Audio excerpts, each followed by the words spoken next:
Hello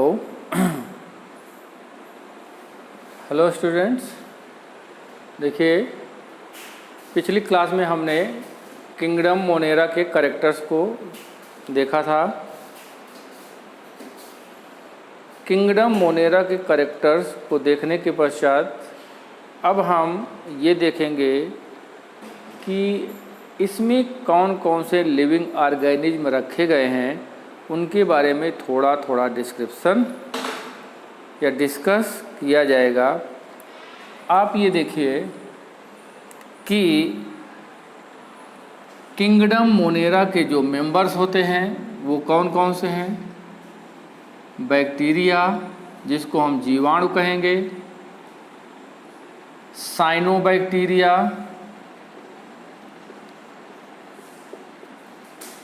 ये देखिए cyanobacteria, इसे हम ब्लू ग्रीन एल्गी या नीली हरी शैवाल भी कहते हैं। ब्लू ग्रीन एल्गी या नीली हरी शैवाल भी बोलेंगे। इसके बाद आप ये देखेंगे, हमको पढ़ना है आर्की बैक्टीरिया, और इसके पश्चात हम लोग पढ़ेंगे माइकोप्लाज्मा। इतने लिविंग ऑर्गेनिज्म के बारे में हमें डिस्कस करना है। ये हमारे सिलेबस में दिया गया है, इसलिए इन्हें हमें ठीक से पढ़ लेना है। और देखिए, आप 11th के स्टूडेंट हैं। 11th का सिलेबस 12th का सिलेबस इतना महत्वपूर्ण होता है, इसे अगर हम सीरियस होकर के पढ़ते हैं तो आगे के लिए हमें बहुत सुविधा हो जाती है। कुछ इनमें से बच्चे क्या करते हैं, नीट मेडिकल की तैयारी करते हैं, कुछ और क्षेत्रों में जाते हैं, तो ये बहुत ज़रूरी है। इसलिए आप अपनी क्लास के बारे में समझिए, 11th के वैल्यू के बारे में समझिए, अपने इस 2 वर्ष को बर्बाद मत करिए। 11th 12th बहुत इम्पॉर्टेंट ईयर है आपके लिए, बहुत ज़रूरी है, और इसको बहुत सीरियस होकर के आपको पढ़ना है। हम एक एक चीज़ डिस्कस करेंगे। तो सबसे पहले हम ये देखते हैं कि जिस लिविंग ऑर्गेनिज्म जो कि मोनेरा का मेंबर है, हमें स्टडी करना है, वह है बैक्टीरिया। तो बैक्टीरिया के बारे में देखना है। सिलेबस के अकॉर्डिंग अगर हम चलते हैं तो बैक्टीरिया में ज़्यादा कुछ नहीं है, फिर भी थोड़ी सी इन्फॉर्मेशन हमें जानना ज़रूरी है कि हम पढ़ रहे हैं। तो थोड़ी सी इन्फॉर्मेशन मैं आपको दे दूं। अलग से अगर एक ब्रांच के रूप में, हम तो इसको मोनेरा के अंतर्गत पढ़ रहे हैं, अगर हम इसको अलग से एक ब्रांच के रूप में पढ़ें तो बैक्टीरिया की स्टडी जो कहलाएगी, बैक्टीरिया की जो आप स्टडी कहेंगे, स्टडी ऑफ बैक्टीरिया, उसको हम कहेंगे बैक्टीरियोलॉजी। एक ब्रांच बनाई गई है, आगे आप जाएंगे तो। इसी तरह से अगर हमें इसके डिस्कवरी के बारे में देखना है तो डिस्कवरी कौन किया, डिस्कवर्ड बाई, किसने किया, ये हमको देखना है। A.V. ल्यूवेनहॉक, ये बहुत फेमस साइंटिस्ट हैं, आप जानते हैं। ल्यूवेनहॉक, इनके द्वारा बैक्टीरिया की डिस्कवरी की गई। और एक बहुत फेमस साइंटिस्ट हैं जिनको हम फादर ऑफ माइक्रोबायोलॉजी कहते हैं, ये हैं, यहाँ पर हम मेंशन कर दे रहे हैं, father of microbiology Lewis pasture. थोड़ा सा हमने इसको मेंशन किया। इस बैक्टीरिया से संबंधित बेटा आप ये जानें कि कुछ साइंटिस्ट और इम्पॉर्टेंट हैं जिनका बहुत महत्वपूर्ण रोल है, जैसे रॉबर्ट कोच। रॉबर्ट कोच ये बहुत फेमस हैं। लुई पास्चर बहुत ही फेमस हैं। लुई पाश्चर आपने सुना होगा, इनके द्वारा जो डिस्कवरी की गई है, ये इन्होंने क्या किया था कि रेबीज वायरस की डिस्कवरी की। रेबीज वायरस जानते हैं, कुत्ता काट लेता है तो हमें एक वैक्सीन दी जाती है, रेबीज वायरस की वैक्सीन दी जाती है। इसके लिए लुई पाश्चर बहुत जिम्मेदार हैं। उन्होंने ये व्यवस्था की कि रेबीज वायरस की जो वैक्सीन बनाया गया, ये लुई पाश्चर ने बनाया। यहाँ पर आगे हम और आप देखें, फिर इसके बाद ये चिकन कॉलरा,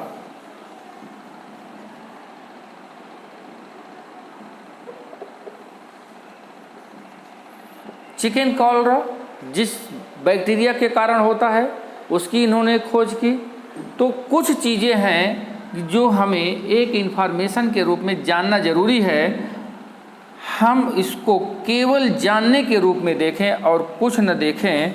इसी तरह से रॉबर्ट कोच फेमस हैं। जैसे आपको पता है ट्यूबरकुलोसिस, मनुष्यों में आपने सुना होगा टीबी का रोग होता है, मनुष्यों में आपने सुना है कॉलरा का रोग होता है, कोलेरा इन मैन, है ना, मनुष्यों में होता है। और ये फेमस हैं एक कल्चर के लिए जिसको हम कहते हैं प्योर कल्चर। बहुत इनका योगदान है, रॉबर्ट कोच का कंट्रीब्यूशन बहुत ज़्यादा है, लेकिन हमें आपको यहाँ पर ज़्यादा डिस्कस करने की ज़रूरत नहीं है, इसलिए हम यहाँ पर ज़्यादा बात नहीं करेंगे। फिर आप एक अक्सर बात सुनते हैं एंटीसेप्टिक, एंटीसेप्टिक, एंटीसेप्टिक का नाम आप सुनते हैं। तो एंटीसेप्टिक सर्जरी को सबसे पहले एंटीसेप्टिक सर्जरी की डिस्कवरी किया गया था जोसेफ लिस्टर के द्वारा। ये इन्होंने एंटीसेप्टिक सर्जरी की डिस्कवरी किया था, कार्बोलिक एसिड का उपयोग किया था एंटीसेप्टिक सर्जरी के रूप में। इसलिए ये सब चीज़ें थोड़ा सा जानना ज़रूरी है, आप इसको ध्यान में रखिए। एक साइंटिस्ट की चर्चा हम और करेंगे जिनका नाम है क्रिश्चियन ग्राम, ये सी ग्राम। इन्होंने बैक्टीरिया की स्टेनिंग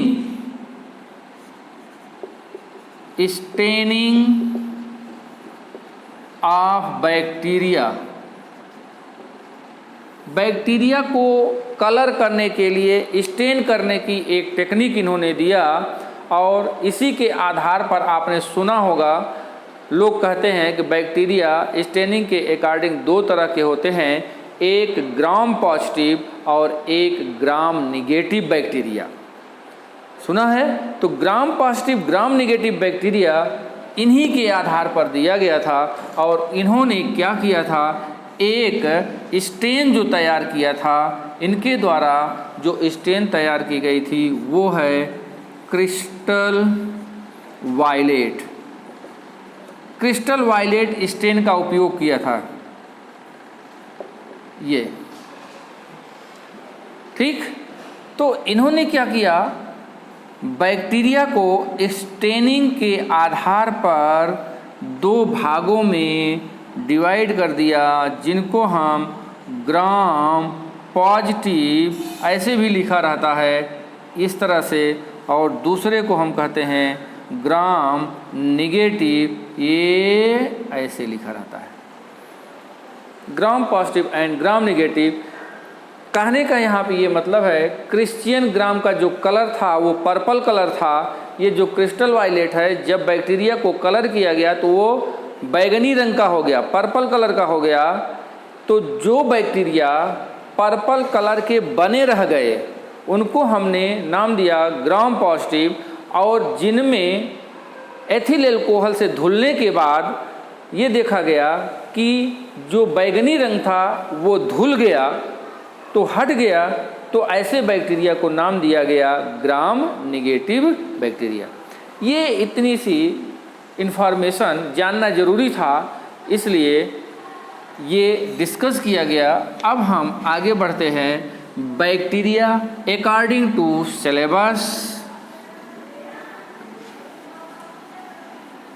बैक्टीरिया देखिए, बैक्टीरिया या मोनेरा के बेसिक कैरेक्टर के बारे में हमने पढ़ा, कहाँ पे ये पाए जाते हैं इसकी बात हमने किया नेक्स्ट लेक्चर में, नेक्स्ट वीडियो में। तो अब हम यहाँ पर सीधे बैक्टीरिया के अदर टॉपिक को लेते हैं। बैक्टीरिया, अब बैक्टीरिया कितने टाइप के होते हैं on the basis of shape. ये देखिए, on the basis of shape, shape के अकॉर्डिंग बैक्टीरिया को 4 भागों में क्लासिफाइड किया गया है। ठीक है, सिलेबस के अकॉर्डिंग और भी हैं शेप, लेकिन हम ये जानते हैं कि ये 4 प्रकार के होते हैं। जरा देखिए, शेप के अकॉर्डिंग बैक्टीरिया को 4 भागों में डिवाइड किया गया है, क्लासिफाइड। ये देखिए 4 भागों में क्लासिफाइड किया गया।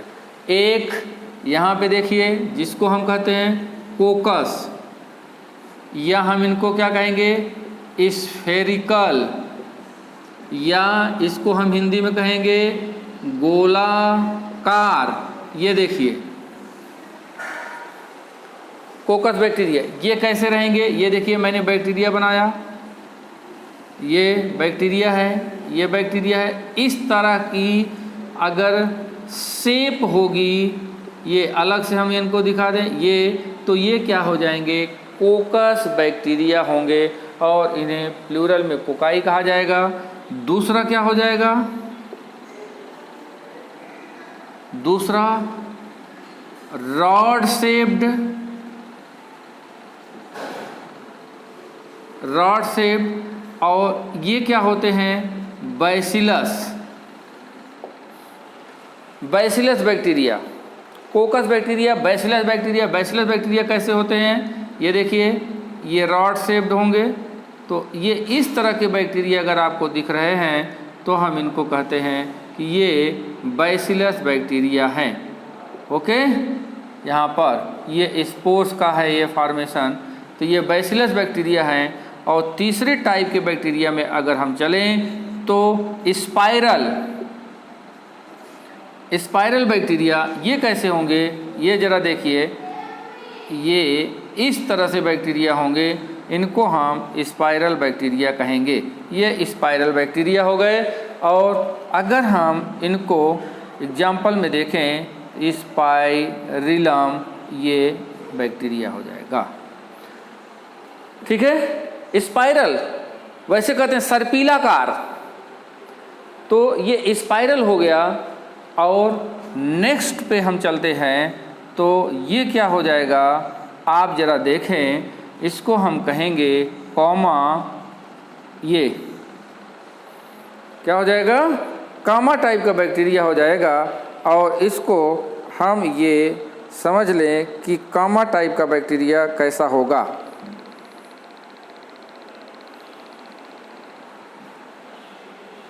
शेप ये देखिए,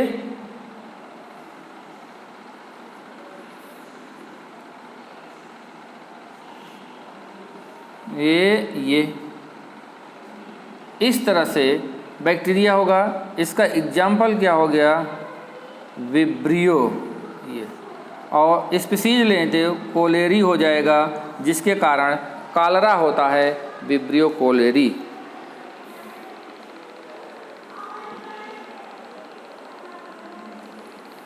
ओके, तो ये हमने क्या देखा कि सेब देख लिया। सेब के अकॉर्डिंग ये कितने टाइप के होते हैं? ये 4 टाइप के होते हैं। ये से आप ध्यान में रखिएगा। ये क्या हो गया? Coccus type bacteria, rod shaped bacteria जिसको बैसिलस कहेंगे, स्पाइरल शेप सर्पिलाकार जिसे स्पाइरिलम हो गया, कामा शेप्ड बैक्टीरिया इसका एग्जाम्पल विब्रियो कोलेरी हो गया। तो ये बातें आप याद रखेंगे। On the basis of shape bacteria are classified into 4 categories.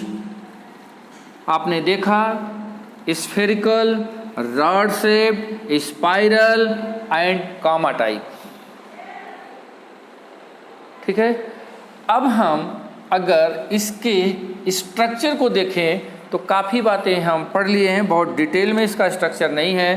तो आप चलिए देखिए इसके स्ट्रक्चर को बनाते हैं। ये सेल वॉल, इसके नीचे आप देखिए ये हो गई प्लाज्मा मेम्ब्रेन। ये देखिए ये प्लाज्मा मेम्ब्रेन, प्लाज्मा मेम्ब्रेन यहाँ पर फोल्डेड होती है। ये देखें,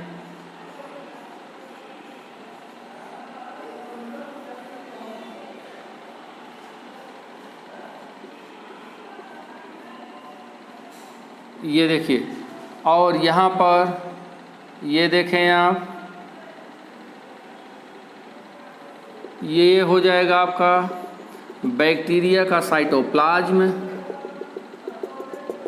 ये साइटोप्लाज्म हो गया, और इसी में इसको हम मेंशन कर दे रहे हैं। ये देखिए ये, फिर यहाँ पे ज़रा देखें आप, एक इस तरह से हमने ये निकाल दिया।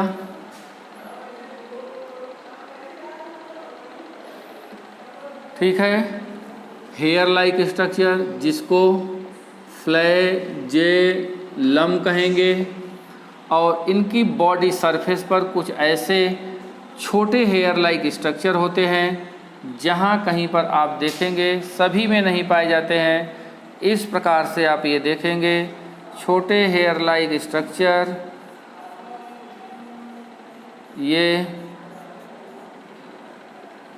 ये देखिए ये।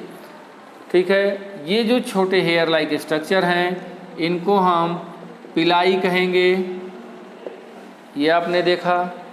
और जहाँ पर पिलाई समूह में थोड़ा सा लंबे हैं इनको हमने नाम दिया सेक्स पिलाई। सेक्स पिलाई का फॉर्मेशन इन्हीं के द्वारा किया गया है, ये चीज़ आप ध्यान में रखेंगे। फिर यहाँ पे आप देखिए ये क्या है, सेल वॉल, ये क्या है, प्लाज्मा मेम्ब्रेन, और ये क्या है, साइटोप्लाज्म। इसे हम क्या कहेंगे, सर्कुलर डीएनए बोल देंगे। और ये क्या हो जाएगा, 70S राइबोसोम्स। ये चीज़ें आपको यहाँ पे दिखाई दे रही है। एक यहाँ पर फोल्डेड स्ट्रक्चर दिखाई दे रहा है जिसको हम कहेंगे मीजोसोम। ये स्ट्रक्चर्स आपको बैक्टीरिया में देखने के लिए मिलेंगे। तो आप लोग ये देखिए, अगर किसी प्रोकैरियोटिक, कभी कभी बैक्टीरियल सेल की बात ना करके सीधे कहा जाता है कि एक प्रोकैरियोटिक सेल का स्ट्रक्चर बनाएं, तो आप ये स्ट्रक्चर बना सकते हैं। बैक्टीरिया सेल का स्ट्रक्चर कहा जाता है तो आप ये बैक्टीरियल सेल का स्ट्रक्चर बना सकते हैं।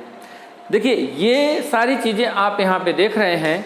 यहाँ पे आप देखिए, अगर हम इसके स्ट्रक्चर के बारे में चलें तो ज़रा आप देखें कि सबसे बाहर हमको क्या मिल रहा है। सबसे बाहर जो हम देख रहे हैं वो क्या है, सेल वॉल ना, सेल वॉल। लेकिन इस सेल वॉल के बाहर भी बैक्टीरिया में इस तरह से आप ये देखिए स्ट्रक्चर पाई जाती है जिसको हम कैप्सूल कहते हैं। ये सभी में नहीं, कुछ बैक्टीरिया हैं जिनमें सेल वॉल के चारों ओर कैप्सूल पाया जाता है, म्यूकस लेयर पाई जाती है। अगर हम कैप्सूल या यहाँ पर इस तरह से कह दे रहे हैं म्यूकस लेयर या कैप्सूल, अब हम डिस्कस करते हैं। तो देखिए म्यूकस, यहाँ पर सेल वॉल है, सेल वॉल के बाहर की ओर म्यूकस लेयर पाई जाएगी। म्यूकस लेयर, म्यूकस नाम से पता चल रहा है, एक ऐसी कवरिंग होती है जो सेल वॉल के चारों ओर होगी, वो लसलसी होगी, चिकनी होगी।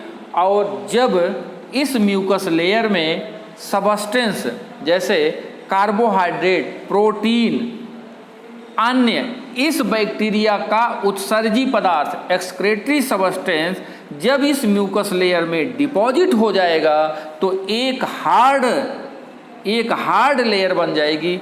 इस हार्ड लेयर को हम कैप्सूल कहेंगे। तो कैप्सूल का फॉर्मेशन कैसे हुआ?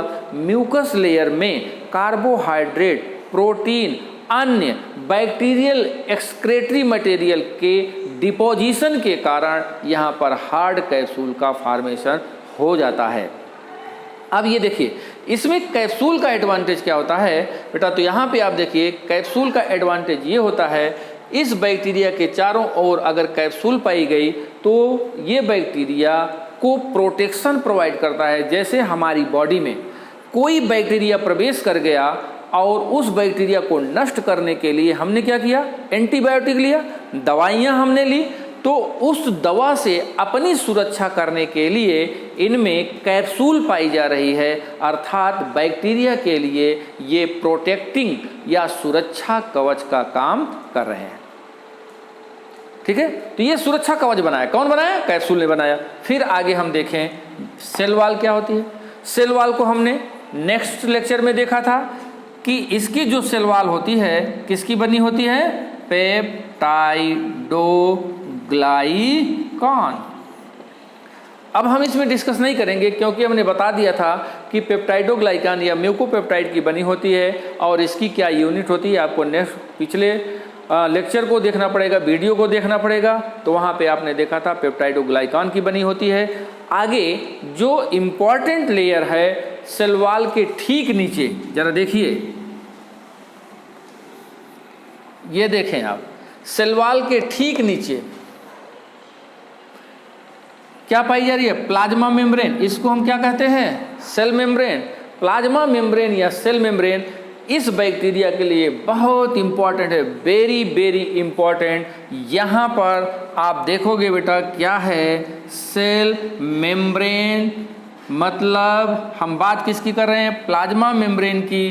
तो यहाँ पे प्लाज्मा मेम्ब्रेन कैसी होती है? फोल्डेड। फोल्डेड का मतलब वलित, वलित का मतलब बहुत ज़्यादा मुड़ी हुई होती है। ठीक है, फोल्डेड होगी। अब दूसरी बात इसमें क्या इंपॉर्टेंट है? वेरी वेरी इंपॉर्टेंट पॉइंट, आप इसको कभी मिस मत करिएगा। इस प्लाज्मा मेम्ब्रेन में या सेल मेम्ब्रेन में रेस्पायरेटरी एंजाइम पाए जाते हैं। रेस्पायरेटरी एंजाइम्स, न श्वसन एंजाइम, ये वेरी इंपॉर्टेंट। अब आप देखिए जैसे हम लोगों की सेल है, हम लोगों की सेल है, तो हम लोगों की सेल में सपोज करिए कि ये हम लोगों की सेल है। इस हम लोगों की सेल में आपको पता है कि पाया जाता है ये स्ट्रक्चर जिसको हम माइटोकॉन्ड्रिया बोलते हैं। तो माइटोकॉन्ड्रिया में क्या पाया जाता है? Respiratory enzymes. इसमें कहाँ पाया जा रहा है रेस्पायरेटरी एंजाइम? सेल मेम्ब्रेन में। बहुत इंपॉर्टेंट है। अगर आपसे कहा जाए कि बैक्टीरिया में श्वसन या रेस्पायरेशन का स्थान कहाँ पर है, तो आप कहेंगे प्लाज्मा मेम्ब्रेन या सेल मेम्ब्रेन। ठीक है, तो आगे हम डिस्कस करें प्लाज्मा मेम्ब्रेन। आगे यहाँ पे आप देखिए कि अगर हम इस प्लाज्मा मेम्ब्रेन को देखें तो यहाँ प्लाज्मा मेम्ब्रेन से ही, प्लाज्मा मेम्ब्रेन जब एक्सेस फोल्ड हो गई है, ज़्यादा से ज़्यादा फोल्ड हो जाती है बेटा, तो यहाँ पर कुछ बैक्टीरिया में, सभी प्रकार के बैक्टीरिया में नहीं, केवल कुछ बैक्टीरिया का लक्षण है जिसको हम मीजोसोम कहते हैं। ज़्यादातर ये ग्राम पॉजिटिव बैक्टीरिया में पाए जाते हैं। तो हमें बहुत ज़्यादा इस पे जाने की ज़रूरत नहीं है। हमको ये देखना है कि मीजोसोम का निर्माण किससे होता है, किससे हो रहा है, प्लाज्मा मेम्ब्रेन से हो रहा है। और जब प्लाज्मा मेम्ब्रेन का काम क्या है, श्वसन का काम करना है, तो मीजोसोम भी किसका काम करेगा, श्वसन का काम करेगा, श्वसन का काम करेगा। इस प्रकार से ये क्या कर रहा है, बैक्टीरिया में श्वसन का जो एरिया है, सरफेस है, वो इंक्रीज कर दे रहा है, बढ़ा दे रहा है। इस बात को याद रखिएगा। इसके और भी फंक्शन हैं, ये सेल डिवीजन में भी इन्वॉल्व हो जाएगा। इनिशिएशन ऑफ सर्कुलर जो डीएनए है, यहाँ पर ये रिप्लिकेशन में भी इन्वॉल्व होता है। तो इस प्रकार से ये बहुत इम्पोर्टेंट है, लेकिन हमको जानना सिर्फ इतना है कि यह श्वसन में इन्वॉल्व है।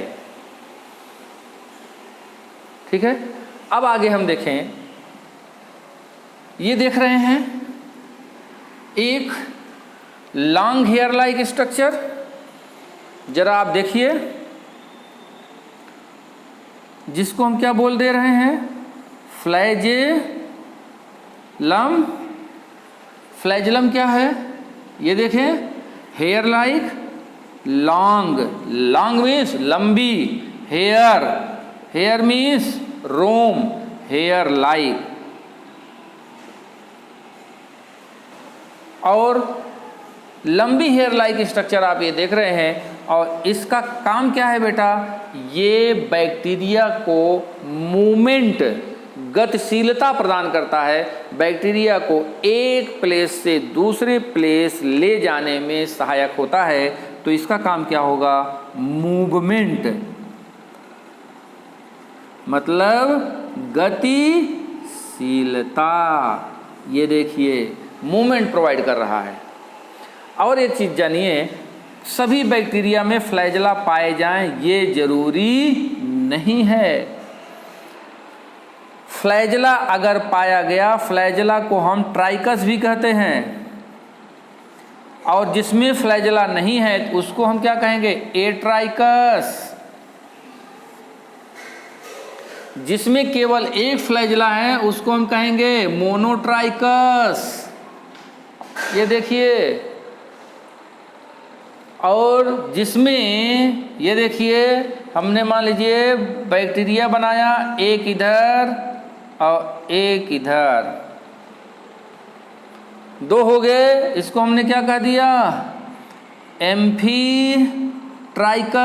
बहुत ज़्यादा हम डिस्कस इसमें नहीं कर सकते, लेकिन हमें ये जानना होगा कि फ्लैजेलम अगर ना कहा जाए तो ट्राइकस कहा जाएगा। ट्राइकस का मतलब यहाँ पे फ्लैजेला है, फ्लैजेला पाई गई तो ट्राइकस है, और नहीं पाई गई तो ये ट्राइकस कंडीशन है। एक फ्लैजेला पाया गया तो मोनोट्राइकस, दो फ्लैजेला पाए गए दोनों सिरों पर तो इसको हम कहेंगे एम्फीट्राइकस। और भी बहुत बड़ा क्लासिफिकेशन इसका है फ्लैजेला के अकॉर्डिंग, लेकिन हम सिलेबस की बात करेंगे, उससे ज़्यादा नहीं। अब काम क्या है फ्लैजेला का, कौन सा काम है, मूवमेंट प्रोवाइड करता है, मूवमेंट प्रदान करता है बैक्टीरिया को। अब जरा देखिए, इस फ्लैजेलम के अलावा इसकी बॉडी सरफेस पर छोटे छोटे, यहाँ पर ये देखिए, छोटे छोटे स्मॉल हेयर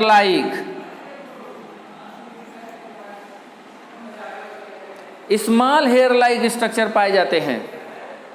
इनको हम क्या कहेंगे, पिलाई। और ये पिलाई, इसमें जो माइक्रोट्यूब्यूल पाया जाता है, जो प्रोटीन पाई जाती है, यहाँ पर पिलिन नामक प्रोटीन पाई जाएगी। ये जो माइक्रोट्यूब्यूल्स होंगे ये पिलिन नामक प्रोटीन के बने होंगे।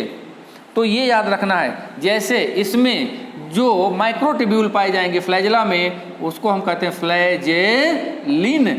उसी तरह से यहाँ पर पिलिन।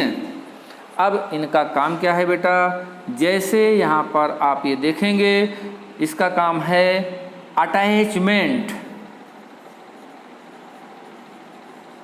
ये कैसे अटैचमेंट, बैक्टीरिया है, बैक्टीरिया किसी बॉडी पर जा कर के चिपकेगा, जुड़ेगा, हमारी बॉडी से आके चिपक गया। चिपकने का काम, चिपकाने का काम कौन कर रहा है, पिलाई कर रहा है।